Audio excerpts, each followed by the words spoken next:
No, water doesn't always find its level, actually. You know what water always does? It runs downhill. This is what it looks like. We can go to this. Stu versus some flat earth guy, maybe? Stu's not arguing for flat earth, right? Stu's arguing against. That's right, right? See what it looks like.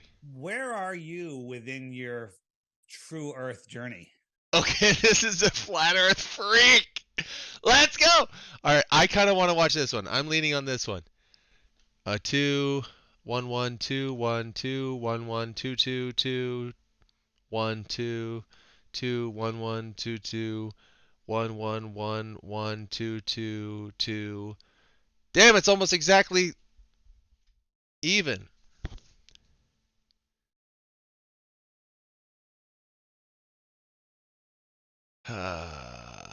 Wow, wow. If somebody wants to do, who am I kidding? All right, well, now that I know it's almost exactly split, then I'll just go ahead and choose myself because democracy's gay. It's my stream.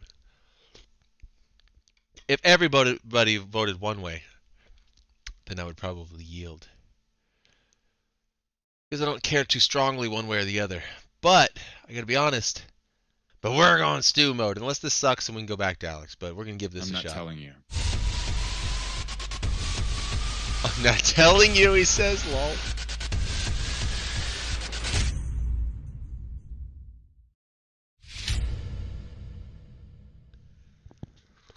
Well, absolutely nobody can deny that Dave Weiss is intellectually fearless. I'm drinking Dave some Weiss, or Flat Earth hot Dave, chalky as he's also known with as a marshmallows global in it. expert So on good all right now, I'm things related cozy. to the Flat Earth movement. Dave believes that the world's elites, or as he calls them, the We'll see. controllers, Check it use out. TV Hot programming chocolate to mug, hide the truth nature of reality from all cozy of us. Well, headset, I would tend ears to warm, agree with all of them. marshmallows. They make us Yum. believe the Let's world is go. completely physical, hiding the spiritual and metaphysical nature of reality. And yes, Pretty he happy thinks right the now. world is actually flat, and that NASA is just a propaganda apparatus just as much as big tech or social media or public schools. Well, Dave wanted to come on this show and says that he's happy to answer literally any question that we have about the Earth and its shape. And to that end, he joins us now. Dave, thank you so much for coming. We appreciate it. Stu, thanks for having me on. And in this crazy time we live in, many listeners are saying right now, why the heck is he talking about the shape of the Earth? What does it matter with all the other nonsense going Yo, average flat earther.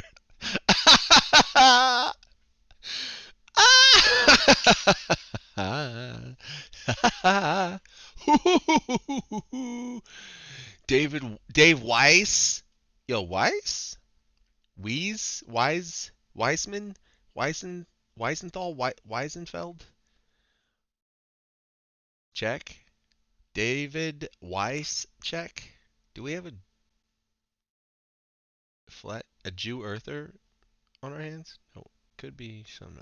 I don't know. on in the world? And the long story short is it is the reason they're getting away with all this nonsense. People are lost in space, spinning out of control, don't know where they are in a godless or distant God universe, and they don't realize that we're at the center of creation. So when you say flat Earth, I say a topographical level plane. Yes, there's hills, there's valleys, there's all sorts of stuff. And when you first hear about flat Earth, you're like, no way, it's so stupid. It's because everybody has this idea. This is what we've been brainwashed into thinking flat Earth is. No flat earther thinks this. So once you understand what the flat Earth is and what it's what not, do you think? Where's the then model? you start Let's to go. see, and then the why it matters really comes into play. Yeah, why is it that flat Earth is the single thing that triggers people the most? I mean, I say things.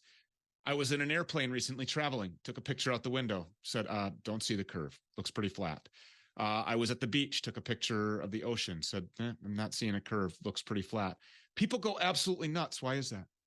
It's because we've been indoctrinated into flat Earth before we could even talk. We were in our cribs. Our parents put mobiles above our heads of the solar system. We watch Sesame Street. There's astronauts on there. The first worksheet we take home from school is the movement of the sun, the moon, and the Earth. Right? It's programming, and then all of our toys and all of our movies and all of it is about space, and that was the biggest thing, to give up space. But you're not just giving up space, you're taking in a new reality that outer space is right here on a scientifically possible flat Earth, right? This is what people believe. They don't even understand what they believe. In the helio-nonsensical system, we're on a ball spinning at 1,000 miles an hour. That means when you're watching the sunset, you believe you're falling over backwards faster than the speed of sound. I just have to say, I don't believe that. I look.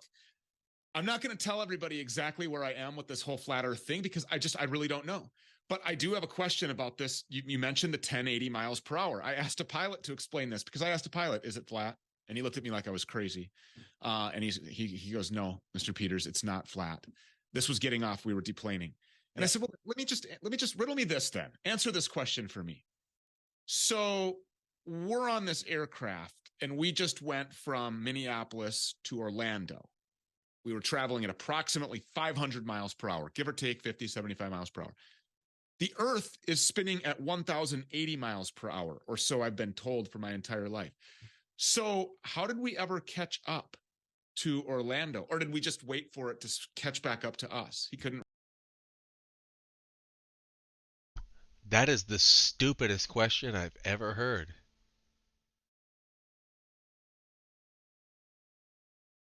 That's so stupid. How did we catch up to Orlando? You were propelled there with fucking jet engines. That's how. The speed of the Earth doesn't matter because the plane is already going at that speed. When you're standing on the ground, you're moving. You're moving relative to the Earth. So no movement is sensed because everything is moving relatively with everything else. The perception of normalcy is a perception. The perception of motionlessness is experienced by the person standing on the ground that is all moving together. When you're sitting in a car going 60 miles an hour, are you being jammed up the ass by the seat in the car? No, it's as if the seat isn't even moving. You're sitting there in relative motionlessness, except for every little bump and like wave in the road. You don't feel the acceleration of the car because it's not accelerating. It's maintaining as long as it doesn't speed up or slow down, you feel almost nothing. You're just bouncing down the road. There's no force pushing you or nothing slowing you because you're in the cabin of the car. There's no wind rushing by your face because the atmosphere in the car is moving with your body because it's all contained within the car, in the cabin of the car. In the same way, the atmosphere of the Earth is a contained unit and it's all moving with the Earth. Little fluctuations in the atmosphere happen. That's what we call wind. But the wind isn't rushing by you at 1,000 miles an hour because the atmosphere is going around the Earth as well.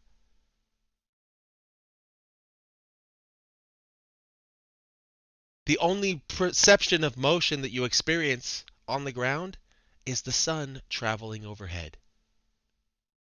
The sun moves from east to west in a predictable motion. That's what you observe. But you don't feel the speed of the Earth spinning.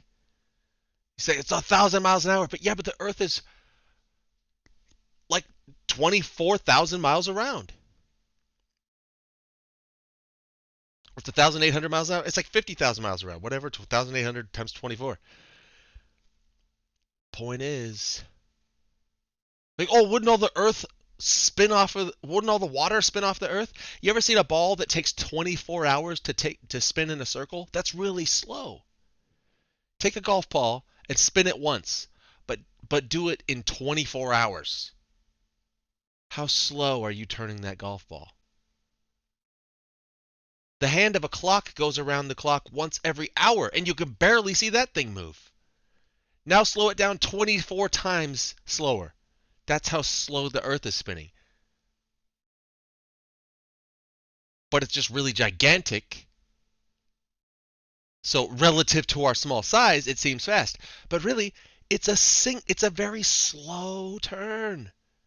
It's not going to fling all the water off. It's slowly rotating. And the water is going with it. It's all very simple. It's a simple model. It totally makes sense. But this idea that you would leave the ground in an airplane and then have to like catch up to Miami, Or wait for Miami to come back around to you, and he asked the pilot, and the pilot was like, "Oh, I'm talking to a retard. Holy shit, this guy's brain don't work." Of course he didn't answer you. It's not because it was a perplexing, difficult question. It's because that's a fucking stupid question.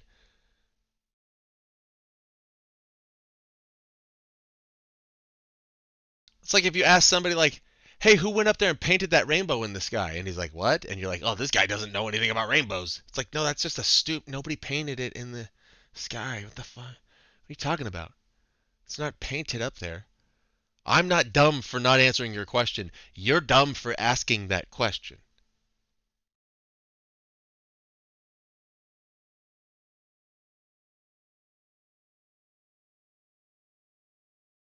Can't really explain that. The Yeah, well, chat's they freaking say out. in This in the flat Earth the Earth faggots. is spinning and it's holding on to all of the air, and all of the air is spinning with the Earth. Yes. Right, which makes absolutely no sense. Oh, I that mean, makes no just think sense. about it. You know, a Why summer not? breeze can blow the air left and right and up and down, and I could drink with a straw, pulling air up and away from gravity with the weak vacuum or low pressure of my mouth and lungs. None of it makes any sense when you look. Oh, none. Your analogy of the straw with the weak lungs. You pulled like a tiny little, like a few ounces, a few square centimeters of air up into the straw. You know how much oxygen and nitrogen and carbon dioxide and helium and other gases are present in the atmosphere? Like millions and millions of pounds, tons and tons, a huge, enormous amount of rotating mass that never stops rotating. Just because you could pull a little bit of air up into your mouth with a straw doesn't make the phenomenon of the ultra massive atmosphere around it, like the air around us isn't nothing.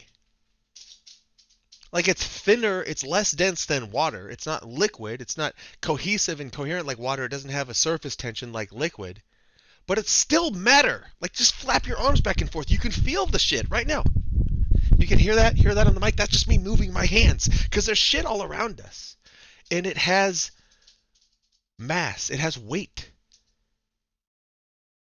That's what air pressure is. That's why when you go up high, the air pressure changes and you have to repressurize the cabin because you've gone up into a place where there's less weight down on top of you. And the weight of what? The weight of the fucking atmosphere. It's heavy as shit. This idea that it makes no sense that it would be rotating around the earth. Why not? It absolutely makes sense. Why would it stay stationary in relation to the earth? Just be like infinitely slipping along the surface? That doesn't make any sense. No, it would have friction along the surface up until a point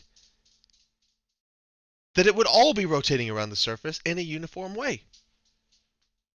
And it would have massive fluctuations when the pressures change between one region and another. And we have that. It's called storms.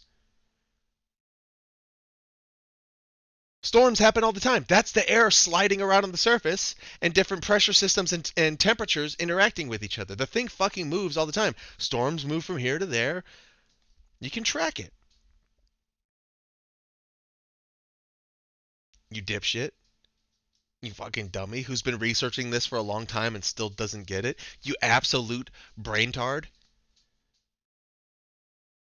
You Quasimodo looking Jew weirdo. David Weiss.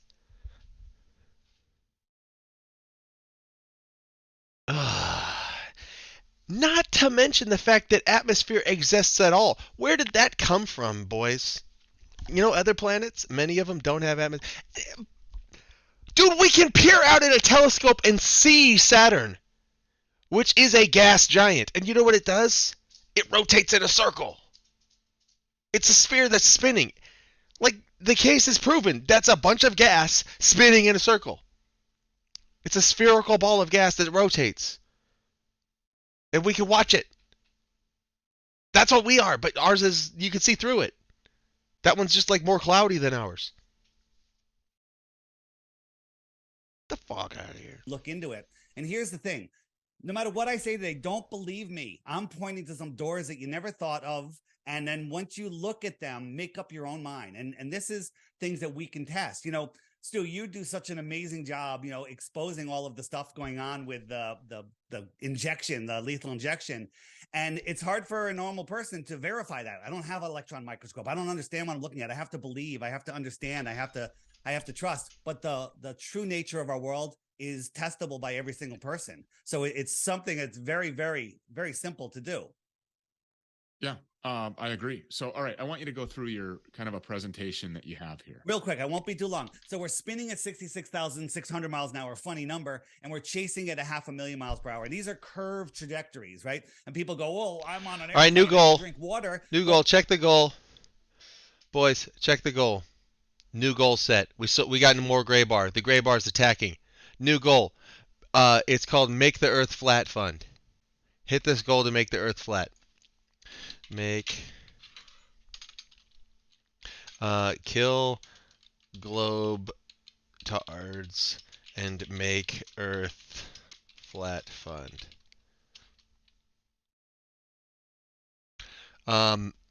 You have to hit this goal to kill the globe tards and make the Earth flat.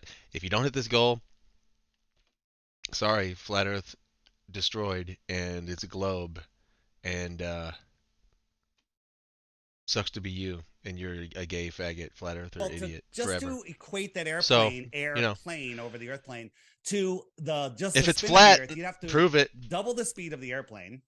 You'd have to remove the outer shell of the airplane, and you'd have to nosedive 1 mile per minute just to follow the curve of the Earth. And then I want to know how your water's doing, right?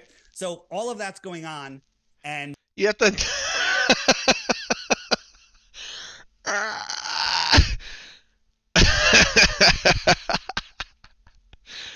You'd have to nosedive 1 mile per minute.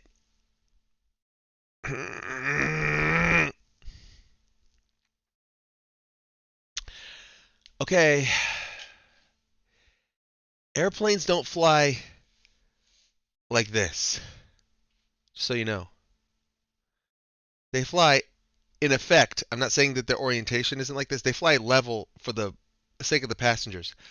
But the aerodynamic effect that's going on, it's like this. They fly like this.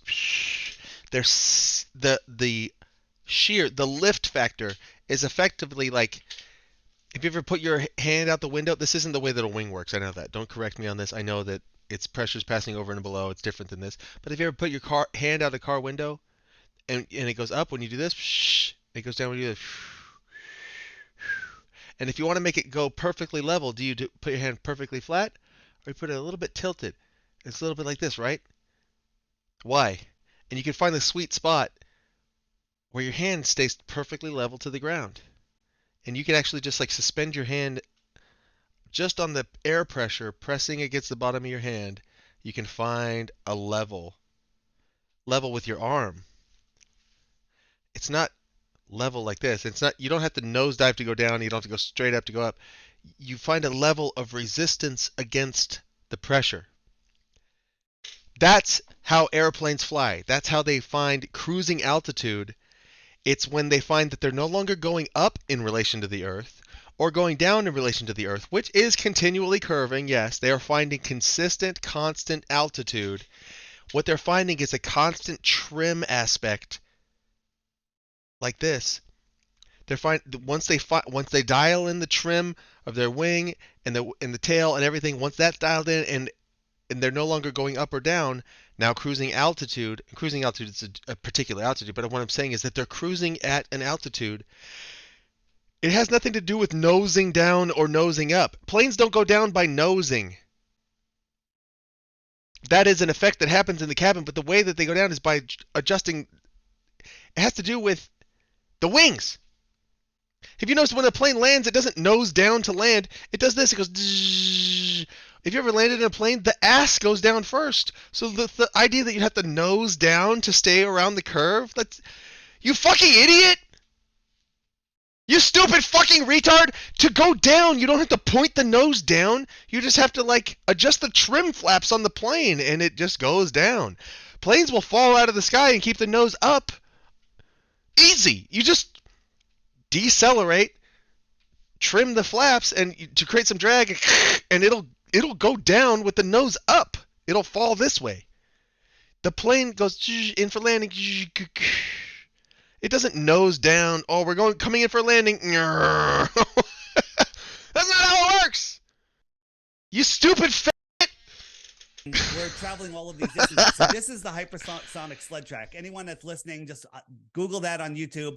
This thing goes by at Mach 8.6. Mach 8.6, right? You have to believe that you can't even see it. You have to believe that we are traveling 10 times faster than that around the sun in an elliptical orbit, and we're chasing the sun at 100 times faster than that. But when we go out into nature, we see stuff like this, a perfectly calm, mirror reflected flat lake. Okay, absolutely impossible on a spinning ball. None of it makes any sense. Is it possible for you to go back to that other one that you were just showing, the all the chaos there? The sled? Yeah, show the sled. Let's see that again here real quick, because I didn't get that. That was covered by something. Okay, you dumb literal. In the chat, they'd be like, "It's called an aeroplane. Plane means flat because the Earth is a flat plane. Look it up. Plane means flat. Look, you stupid literal aeroplane." From the origin, French aero meaning air, and from Greek planos meaning wandering. Planos means wandering. It means moving across, wandering. The plane is the thing you wander upon. That's why it's called a wide open plane. It's a wide open wandering. It's a wide open place to wander. So it wanders through the air. An aeroplane. It has nothing to do with being flat. You stupid dumb. It has nothing to do with the Earth being a flat plane. You dumb fat idiot. Oh my God. Okay, so here's the sonic sled track test. Explain this again real quick. So this is the fastest rocket sled that they can do on a railroad track. It's called the hypersonic sled track test, and it's going by at Mach 8.6. You can barely fathom that speed, but you have to believe that this rock, surrounded by water, surrounded by curved air adjacent to a void, which is just scientifically impossible, is whizzing through space 10 times faster than this, curving around the sun, right?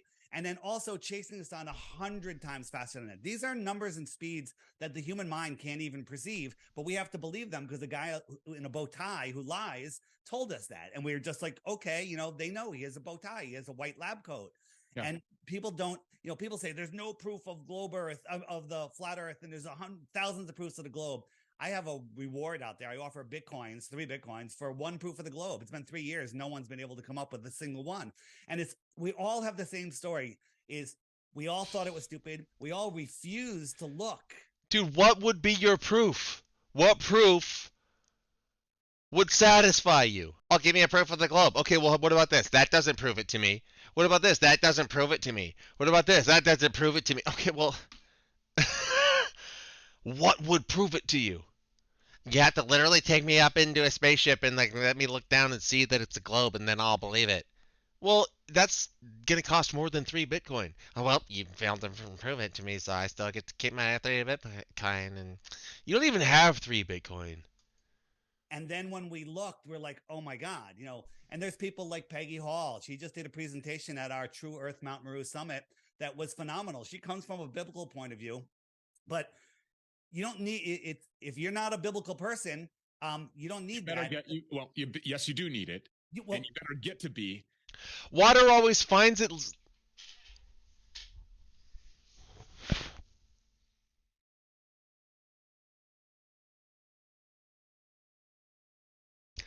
No, water doesn't always find its level, actually.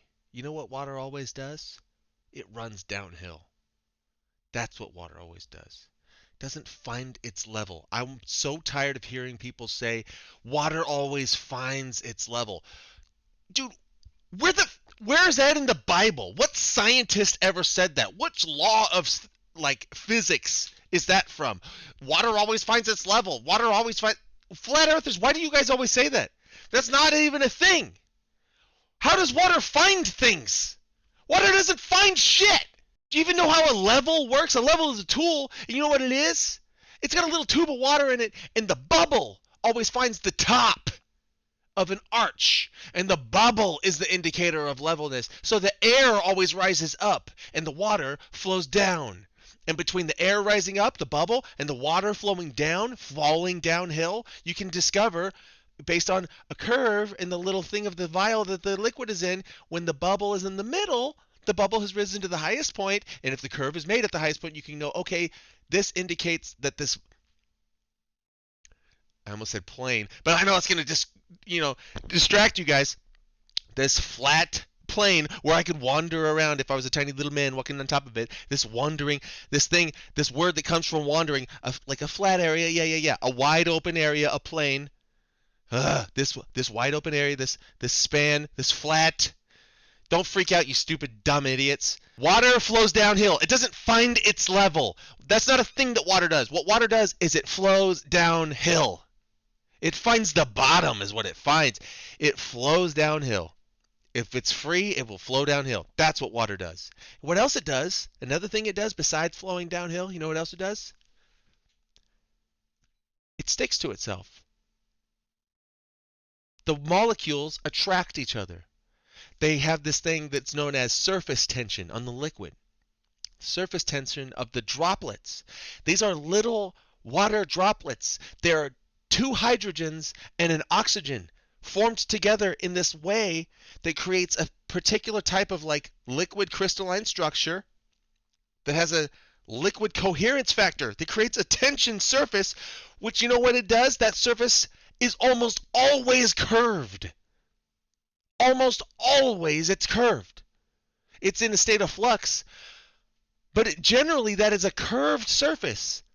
And if you look at any droplet, from the most minute little piece of mist floating through the air in a cloud, or a raindrop, or a drop that's sitting on a leaf, examine almost any body of standing water, a puddle, you're going to find an aspect of a curve there. Even at a minute degree, they're curved. Water curves all the time. It's one of the most common things for water to do, is to curve, have a curved surface. A droplet, you can have a water balloon that's round, and then you can have a drop of water on the water balloon, and that drop will also be round. Water has no problem being curved at all.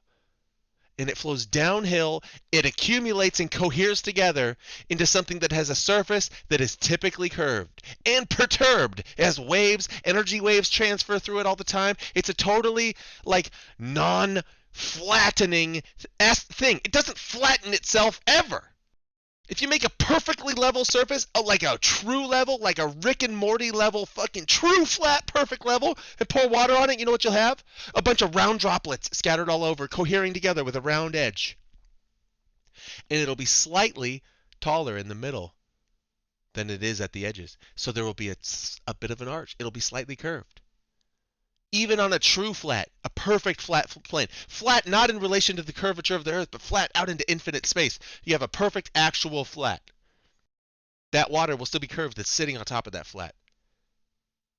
Because of the coherence of the molecules. Because of the molecular tension between the atoms. Regardless of the curvature of the Earth.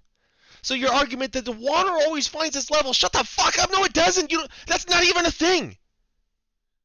And you better get to know Jesus, because the Bible actually says, I mean, God actually says there's a firmament, water above, water below. I mean, he references that the earth is flat in his own word. Dude, I didn't mean it that way. I'm saying.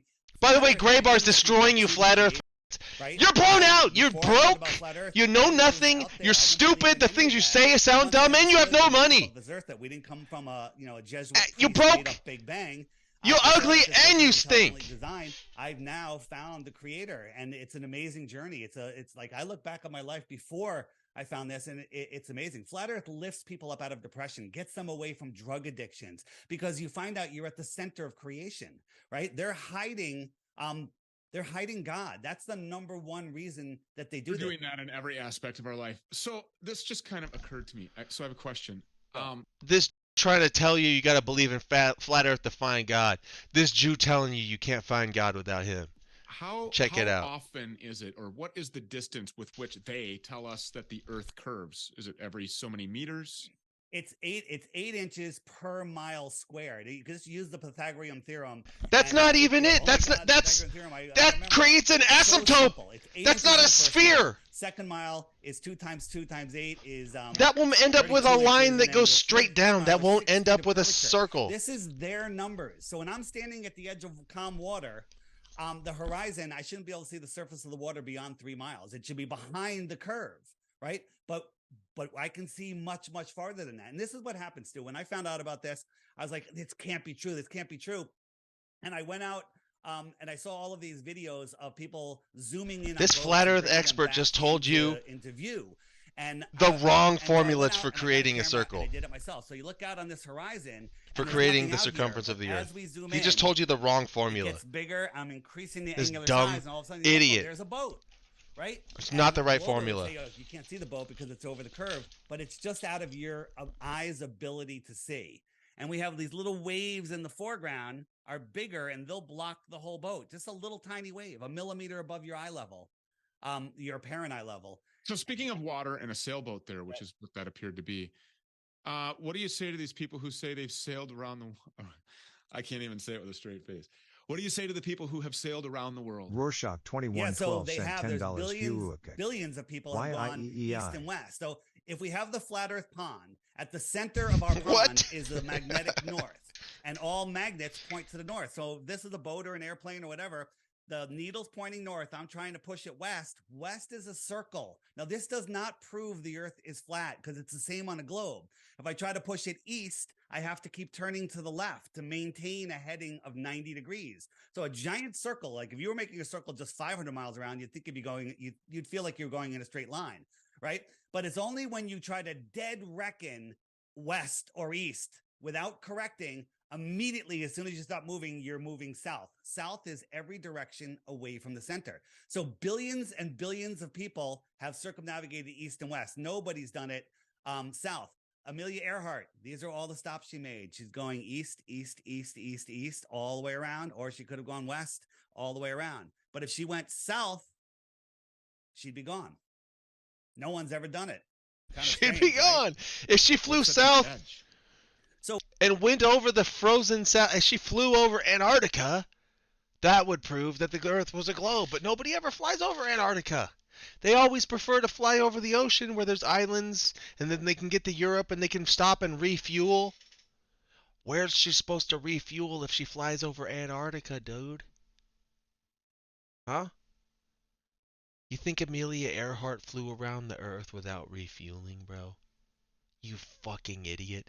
The military has to refuel its gigantic jets midair just to do most flights. You think her little fucking twin-engine Cessna or whatever she is, you think she flew around the Earth without refueling? So what's at the edge? So I hope I'm right. I think she did. That's a great question because the Earth is like a pond. This is how I look at it. So a pond is a lake, is a body of water surrounded by land that's consistently higher than the pond. Well, they tell us some things that are true. Antarctica is the highest land on Earth. They tell us it's a continent at the bottom of the ball, but it's really the shoreline around our world pond. Oh, yeah. Yeah. Earhart and Noonan departed lay for tiny Howard Island, their next refueling stop on July 2nd. It was the last time they were seen alive. Oh, but that's not when she... How did Amelia Earhart run out of fuel? The main one is the winds blow and twin-engine Lockheed actually hundreds of miles.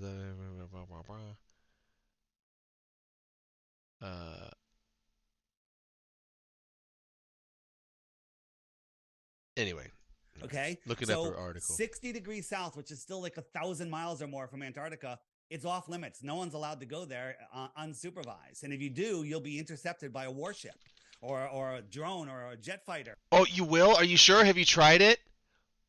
Who did that happen to? Or are you just like making shit up? If you try to go there, you can't. You can't go there. You'll be intercepted by a drone or a jet fighter or a UFO or a dragon. Like something, like a fucking kraken will come out of the ocean. It'll stop you. You can't go down there. They won't let you. They don't want you to find out about the ice wall there. What evidence? What are you talking about? Who has gone to the south and got stopped? Where's the footage of that? He would play that right now if he had it. This is footage of my buddy. Oh yeah, there. They paid $300,000 there to go and rent an expeditionary vessel that had the ice-breaking capacity there, and they went down there to go check out the ice wall, and they started getting close, and they turned them right around. Look, a drone flew right up over the ice wall there, shook a finger at him, told him to turn around, go back home. So he couldn't make it. I'll tell you, it's like a whole conspiracy down there. They're hiding something, don't you know?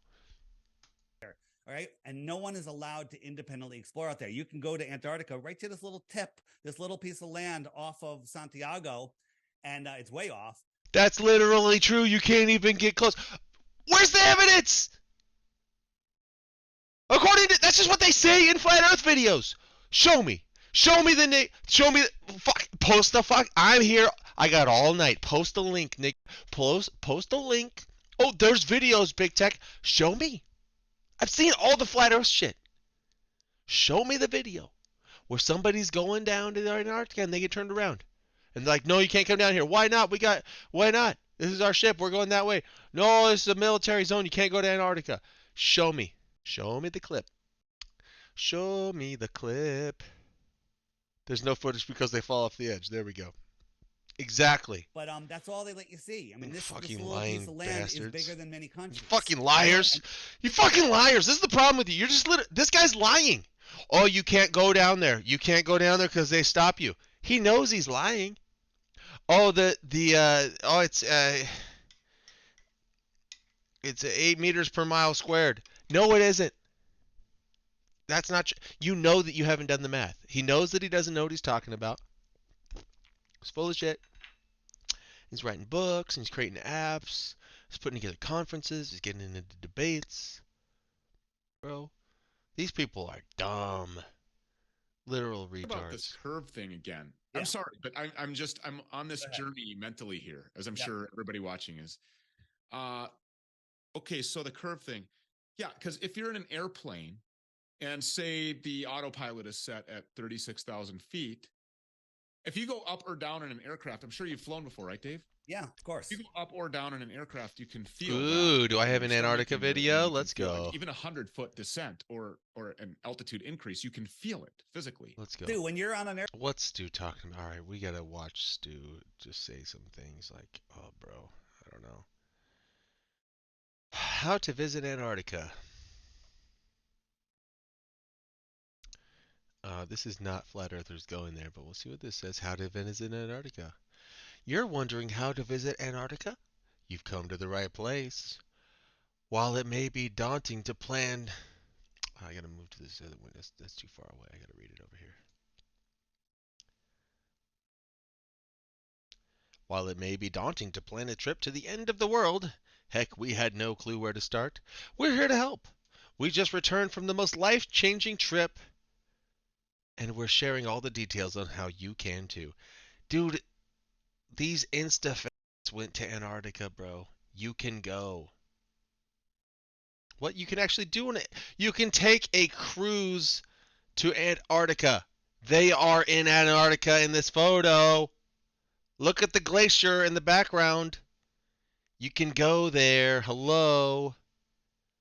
You can go right there. Boing. Bing bong. Go to Antarctica. In a boat. Oh, you can't go. It's not allowed. It's ice wall. Military secrets. Eating taco bowls in Antarctica. Doing yoga in Antarctica. Being sexy in Antarctica. Yeah. Yellow jackets. Cool dinghy. Hi, say hi to an orca. Hi, penguins. Hi. Hey, beep, beep, boop, boop. It's a penguin. I'm in Antarctica and a penguin's on my lap. Whee! I'm having so much fun in Antarctica. I'm so glad that when I came here, the military and drones didn't scare me away because it's just a normal place that I can go. It's no big deal. I'm so glad I'm not a flat earther and I found out that I can go to Antarctica and I made friends with this penguin. Whee! I'm having so much fun because I'm not a flat earther idiot. I'm actually just like a total Chad King who has a big ass camera lens, probably a 70 to 300 ultra focus large sensor camera, and I'm taking badass wildlife photos with my kick-ass lens because I'm an ultra Chad King. bitchin' ass globetard. I believe in a globe, and because I believe in the globe, I got to go to Antarctica. Everybody else doesn't get to go because they don't believe in it. They believe in the flat Earth because they're stupid fucking But me, I'm here with my hot girlfriend. We're out here on a kayak saying hello to orca whales and lion seals. And look at me, I'm ripped, and I got a good diet, and I got a, and I'm well exercised. I'm having fun. I'm jumping in the icy water. I'm not even afraid because I'm so strong. I can do anything. I can swim in the Arctic water because I am cool and I believe in the globe. And everybody else is gay and a total for believing in flat Earth. And I hate them. And someday I'm gonna kill them because I am like of German descent. Look at me. I'm like a German uh, globe Nazi. And someday I'm going to find you, David Weiss. David Weiss, I'm going to tell you about my trip to Antarctica, and then I'm going to break your. And it's going to be awesome. And I'm going to be wearing these orange shorts. I'm coming to find you, David Weiss. I'm coming to find you. Wee! That's what he's saying in this photo. Looks pretty cool. Airplane and taking a nap. As soon as the pilot just slowly starts to head to the airport, you like wake up. Oh my God, we're moving. We changed our direction. So if the Earth was really curving like that, wouldn't the pilot have to be constantly adjusting to stay 36,000 feet above the surface of this round ball? So they claim now that there's these electronics that adjust the gyro. A gyro is how an airplane stays level. They spin it up. It holds rigidity in space. So they spin it up level to where they took off from. And as they go around the ball, it should make their horizon dip backwards because it. Oh my God. Oh my God.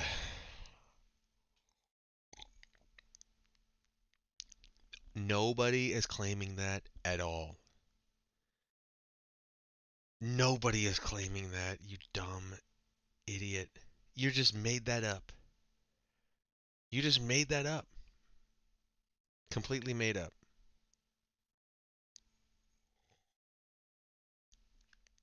There's no electronic gyros that make the nose of the plane follow the curve of the Earth. The level of the plane is established the same way you find you can do it with a bubble. But an electronic level is as simple as my phone has a level in it. It has sensors that can tell the difference in relative elevation. My iPhone, I can lay it on my desk and it'll tell me if it's 1 degree off. So they just have a level. It's a gyroscopic level if there's a gyro for anything. But it's not managing the level of it's not managing the aspect of the nose to constantly correct for the curve of the Earth. Ugh.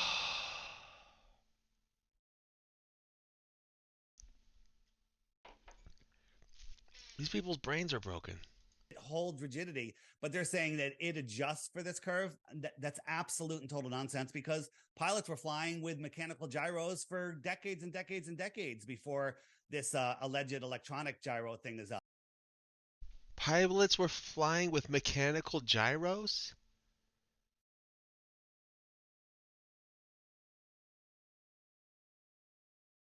What? What? So we've tested, airplanes fly straight and level over the Earth plane. There's so many proofs of this, including. I hate flat Earth. I hate flat earthers. I hate them. I hate flat earthers. That's it. I'm out. I don't care about anything. I don't care about Jews.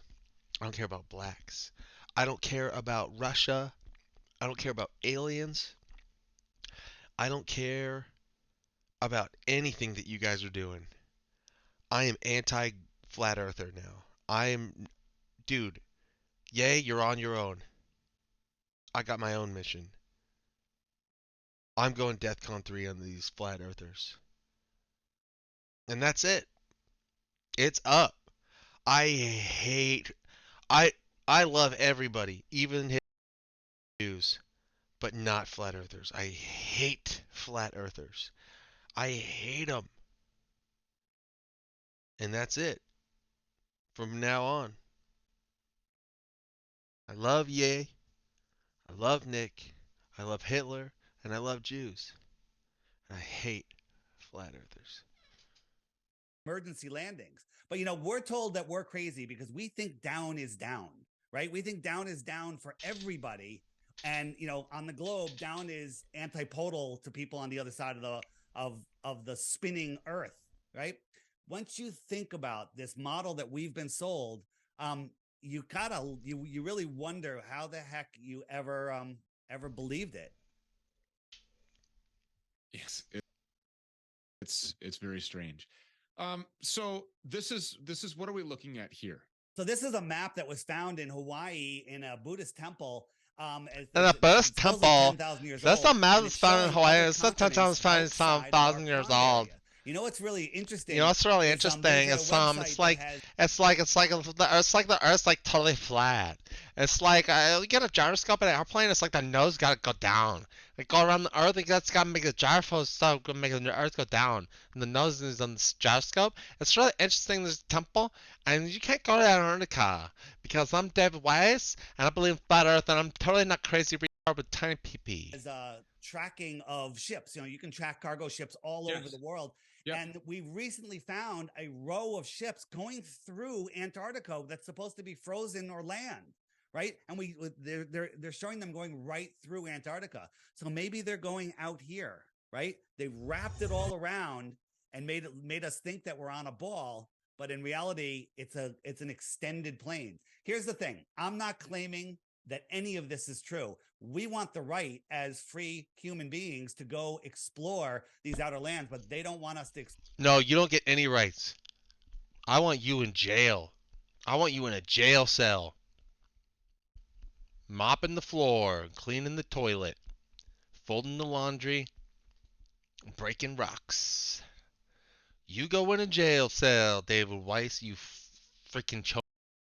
You weirdo. Need to prove it at this point, right? It's like basically it's like so obvious. Because if we did, in my opinion, we'd find out we're not on a spinning ball. And once you wake up to this flat earth deception, Stu, I woke people up for years on all the other deceptions that are going on, and people just go right back to sleep.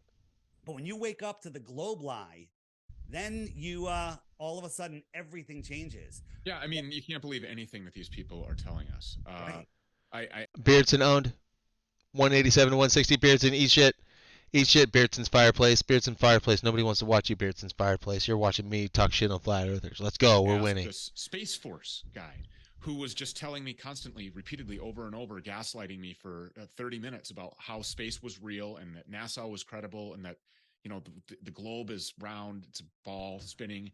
And I asked him, well, have you ever, certainly Space Force, you've obviously, then you've been to space, you've seen this. And he goes, no. And I said, oh, well, then I guess the conversation is over. Why is it that every image that we see of Earth from space happens to be a computer-generated image, a CGI? And why is constantly every landmass a different size and a different ratio? I'll tell you why, and then we'll hear why stupid Dave Weiss liar with a strange, fucking weird Quasimodo freak head. Dude, look at his hairline. Bro, your hairline is on the back of your head, and your head is covered with scabs and scars. Do you guys see this? Are you seeing this? Guys, are you seeing this guy's head? What in the actual heck is wrong with his head? Are you seeing this? More like flat head theory. Dude, you would be better off if your head was flat. Are you seeing this? Anyway, here's why, Stu. Here's why, Stu Peters. It's because our satellites, our apparatus, our cameras that take photos of the Earth, they're not a fucking bajillion miles away. They're not like as far away as the moon. All right, you'd have to be on the moon or somewhere approximating that far away, or maybe halfway to the moon. You'd have to be way out there to get a full frame picture of the Earth. We don't have cameras out there like that. That's not how orbits work. All right? The cameras that we have are in a thing called low Earth orbit. The satellites that we have are somewhere just above the atmosphere. a little above where there's air.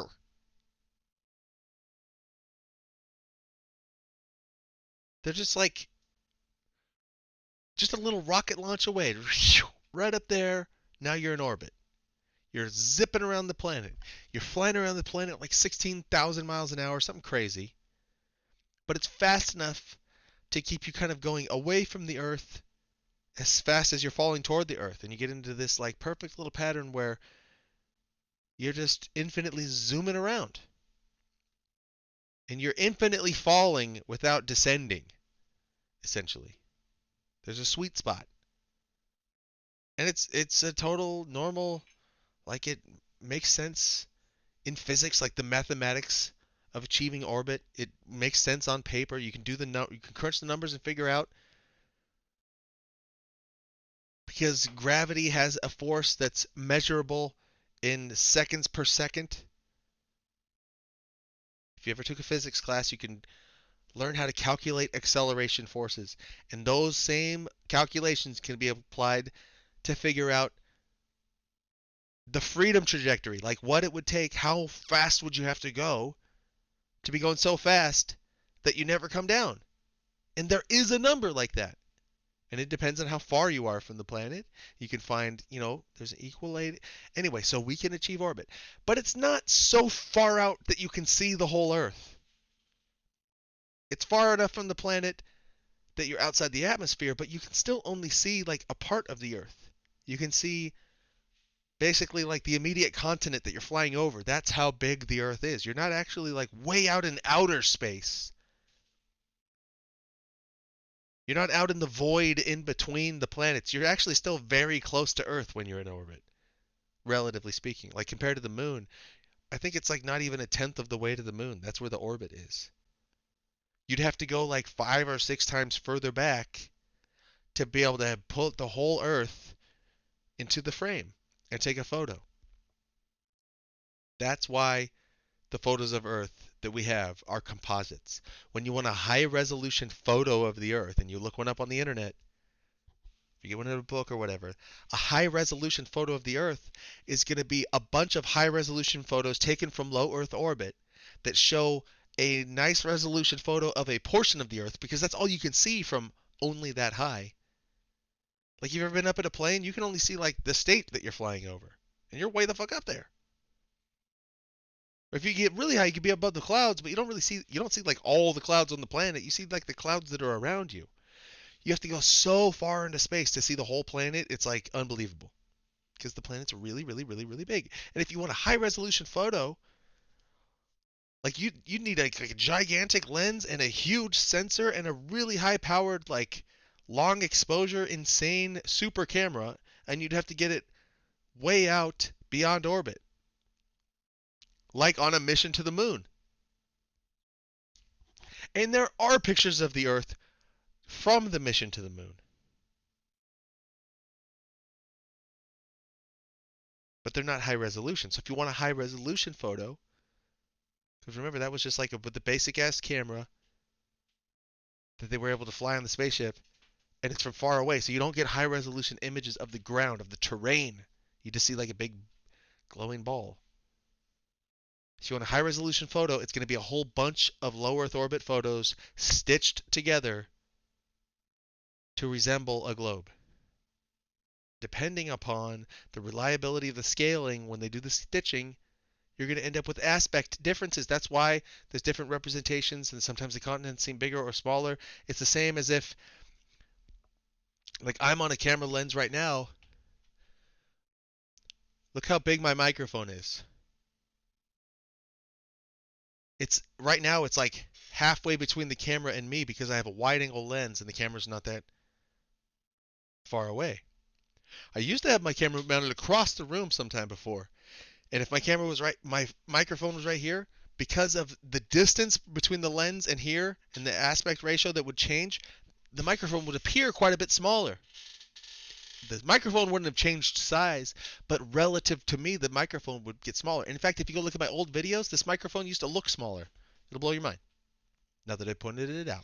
But now the microphone's big. It's like I can almost hide my whole head behind it. Before, it used to it looked like this little tiny thing. It's because the camera was further away, and the microphone didn't take up so much of the field of view because it was seeing it was a narrower pizza slice between me and the photo. Now it's wide.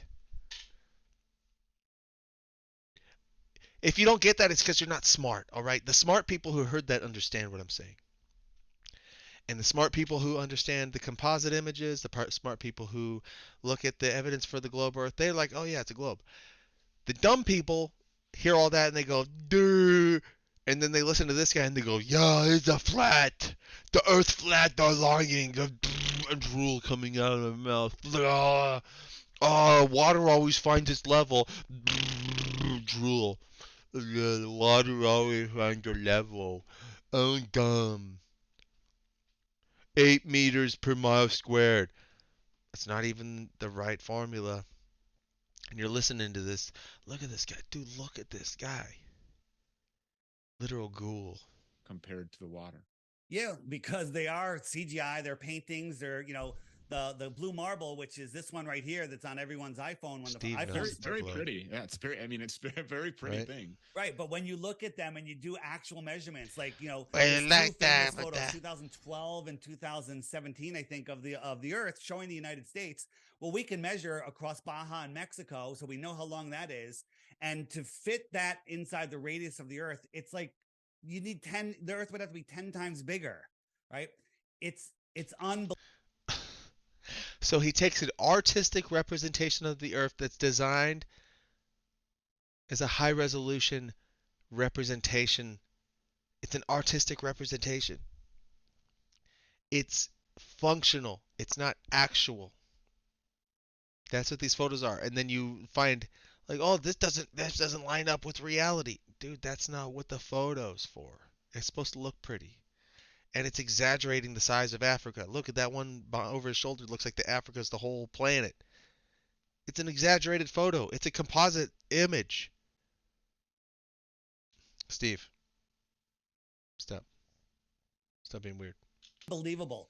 Getting back to the curvature real quick. Hey, I'll pet you. We're but you zooming gotta in stop on a being ship. weird. We see a ship. We know it's 16 stop, miles away. stop Well, doing we the shouldn't thing. be able to see it because the camera's a foot off the ground. I'll give you kisses. Right? We shouldn't be able to see that whole ship because it should be behind a serious amount of Stop curvature. doing that Then weird thing. we can see water beyond that Just ship, lay down which and I'll means, well, pet there's you no if you want. curvature. We see the water. And then we saw another ship miles and miles beyond that. Stop Right? doing So the let's just suckling pretend that thing, one you that's little miles weird and miles baby. behind it is just a mile behind it, 17 miles. If we use the curvature formula backwards, the Earth would need a radius of I think it's like over 100,000 miles when they say our radius is just under 4,000. Okay, for us to be able to see that second ship, the radius of the Earth, let that soak in, would be over. If you use the wrong formula that's not even the right one and then run the numbers back, it doesn't make any sense. It's not the right formula. Steve, stop. Look at this. It proves that there's a globe. No, dude. It proves that when they launch rockets into orbit, they curve. You know why? Because they're not flying straight into space. That's not how you get to orbit. You don't go straight up. You go around the planet. Orbit goes around. So when they fly up, they go and then they haul ass around the planet real fucking fast. Orbit isn't about elevation. It's not about being so high. It's not like when you get past the air, now there's no gravity up there. That's not what orbit is. Orbit is when you're going so fast around the planet that you're now no longer going up or down anymore. You're zooming around. So how do you get zooming around? You launch from the launch pad, which is oriented this way, and then the rocket goes and then it goes whoa, and it's like fucking hauling ass up above the atmosphere so that there's no more friction. Of course, it needs to get above the oxygen, so that's why it goes up high and curves, and they all do that. So don't send me this picture and be like, well, what about this? Doesn't that prove there's a dome? No. It proves that rockets launched into orbit need to have an arced path so that they can get into orbit. That's how orbit works. You're going fast around the planet. You're not just going up high and now you're orbiting. You're zooming around. So you have to be propelled. Orbit is a speed, not a height. It's not a altitude, it's a cruising velocity. If an airplane could go fast enough, it also would orbit. They just don't fly that fast. And the friction of the air would slow them down. That's why you have to be above the atmosphere. We're in the frictionless vacuum of space where there's no more air up there. Air will create drag and slow you down. That's why when they come back into atmosphere, you ever seen the shuttles come back in and they catch on fire?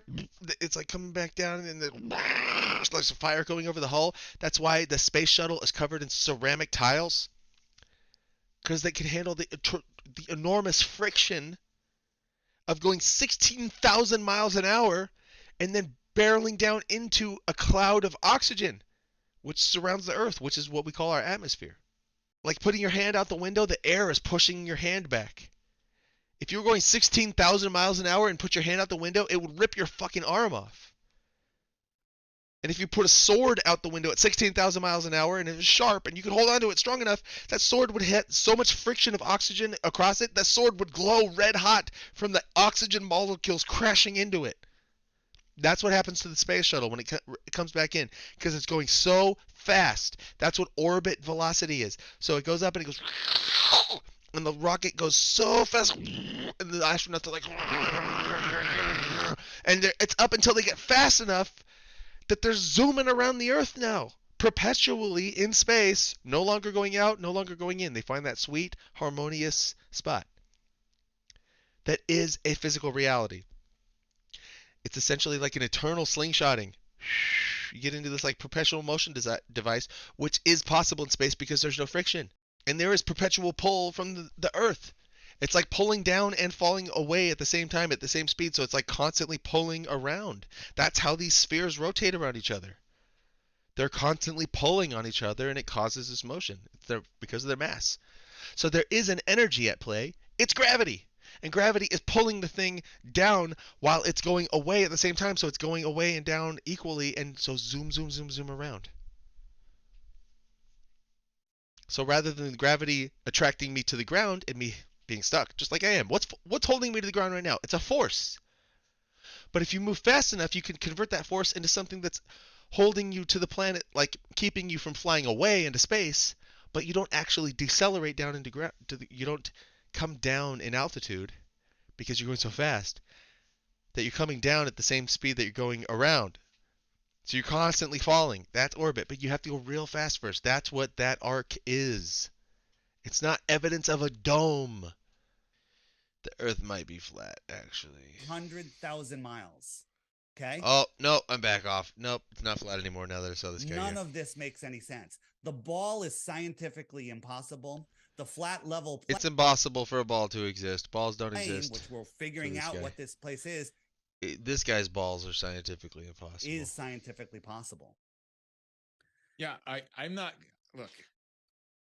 Oh, God. I don't have any arguments for the stuff that you're saying. I just want to say that. I got all kinds of arguments to these people who incessantly just try to, like, why is it so important for them? Why is it so important for them that I believe that this thing is a... because we want to kill stupid people, Steve.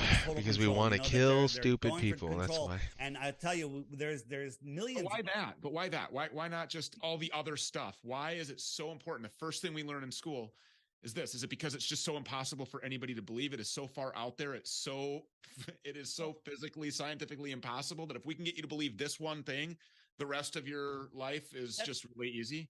That's part of it. Think about the damage it does to a child. The child has his senses, is taking in the world, and then they say, oh, no, that horizon that's perfectly still in that lake that's not moving at all, we're spinning at ridiculous speeds. And those stars that you can see right there, that are brighter than they're like a piece of the sun. Oh, those are trillions and trillions of miles away. They're a piece of the sun. Can't even comprehend. So it's breaking a child's, those stars that are so bright. Create. Guys, like when you go out at night and you see the stars and they're so bright that it like makes the whole sky light up and just like daytime.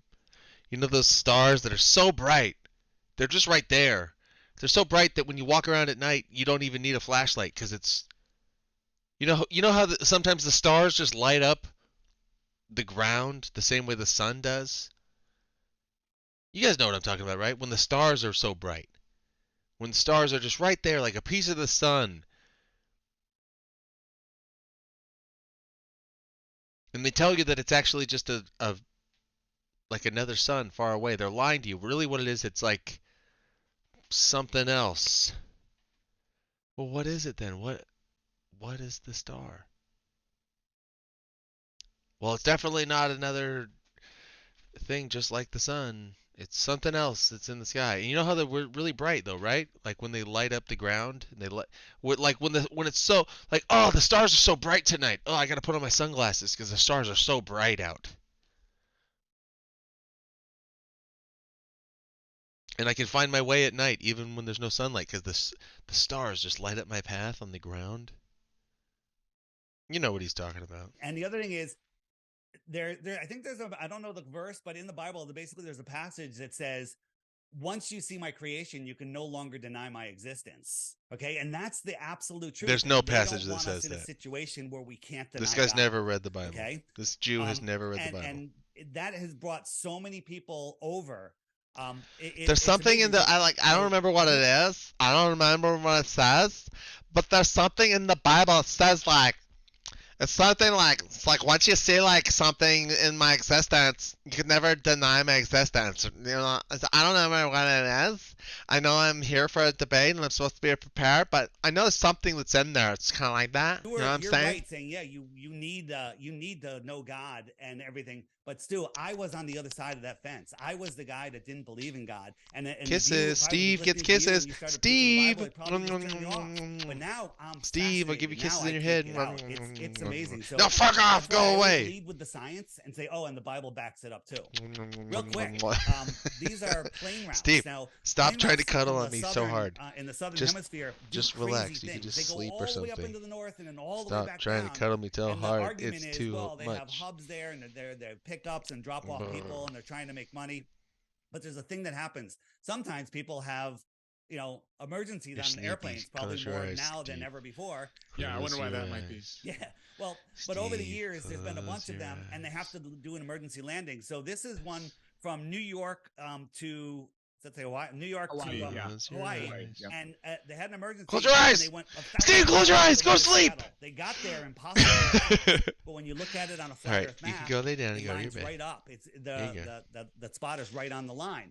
Another one from Beijing to Dallas to Beijing, landed in Calgary. It was like 1,500 miles out of the way. They got there amazingly fast. Happens to be, if you put it on a flat Earth map, it's right there. And then we had a recent one. This one is gonna get you. So this one is, where is it? Sorry. It's fascinating. I mean, yeah. It really is. I'm like a kid, like learning stuff all over again. It's crazy. So, my this God, Stu, no. Kill this guy. Steve, kill this man. I'm going to give you guys a challenge, and I guarantee Stu, not Steve, Stu. At least being a globe denier and Steve. You realize it's a little deeper than that. Get rid of him. So Hong Kong to Europe, and it's a 12-hour flight. And 4 hours into the flight, this family was flying, and the mother died in her chair. Boom, suddenly died. No, right? She died. Plug there. Died suddenly. Yeah, died suddenly. And they left her in that chair for 8 hours with her kids next to her. They could have stopped here. There's dozens of airports that they could have stopped at. But the problem was, that's not where they were. If you look at it on a flat Earth map, died suddenly, and then they were over Russia, right? So two things. One, they can't land because they'll be like, why are we over Russia? And the other one is, if they landed in Russia, Russia would have said, oh, let us help, please. And they would have been the good guy. Russia, good guy. And what are you doing flying over Russia? I thought we weren't allowed to fly over Russia. This is the route. So 8 hours, and then they stopped in Frankfurt. Why don't they just finish the trip to London? Okay. Who says you're not allowed to fly over Russia? This guy thinks you can't fly over Russia? You can't fly military planes over Russia. The military can't fly into, but international airspace, they allow flights all the time. I've been to Russia. I flew there on a plane.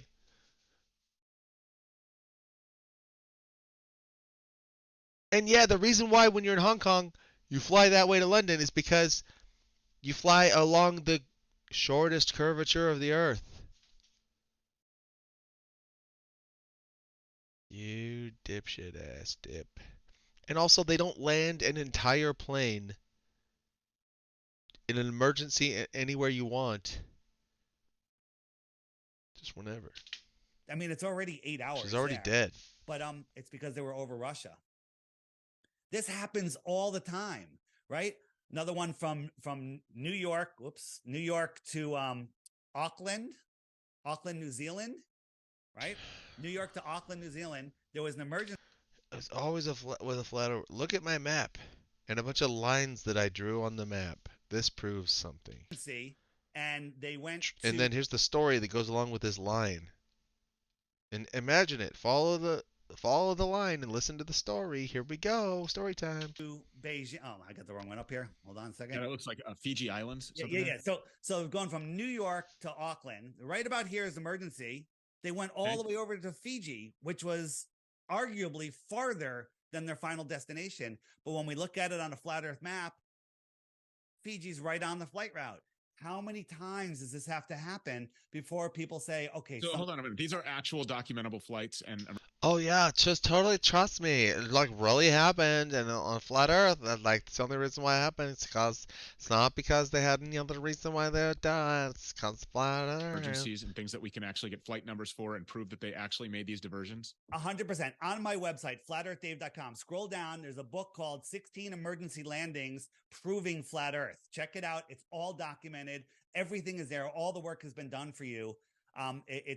It's amazing. It's there, and there's actually 18 emergency landings that we have documented now.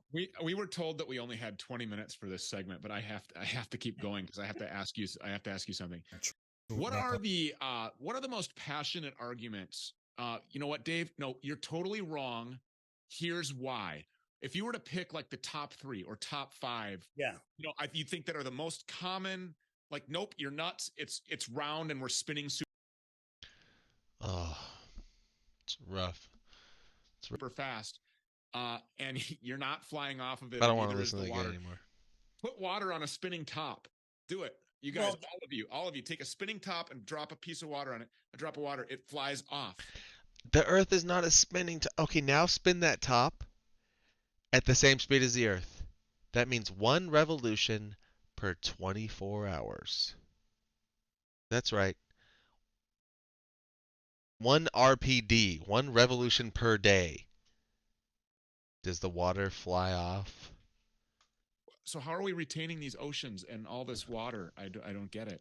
But anyways, what are the I don't get it. Oh well, God. There's not 3 to 5. The best one that they have is they love looking up at the lights in the sky, at the stars, and saying, oh, because the star rotation in the south is another direction. Here's the problem. You can't look up at the stars and say, well, that can't happen on a flat Earth, because there's 100 ways it could happen, because we don't know what those stars are. Imagine our sun. Our sun is a yoga ball. The Earth is a BB or a marble next to it. That's what they tell us, right? Yeah. Move the sun 93 million miles away where they tell us it. Now it's the size of a coin held at arm's length. So it gets smaller. What, man? Why do you want me to watch the rest of the Bankman-Fried thing? I don't want to. If I made it 8 times as far, how much smaller does it get? Could you see it? And the answer is, scientifically provably, its angular size would be too small to see at 8 times the distance. Well, 8 times the distance is 1 light hour. The distance light. This stuff all sucks. In an hour. Okay. So I'm hopped up on hot chocolate. They tell us this way. Eat my see it because butt. Scaling, with size 48 times farther, 48 times bigger, it'd be the same unseeable size. Well, that's 2 light days. Let's round up to a light week. You could not see Polaris, period. Okay, and there's many other reasons why you couldn't, because of the brightness issue. Polaris is 400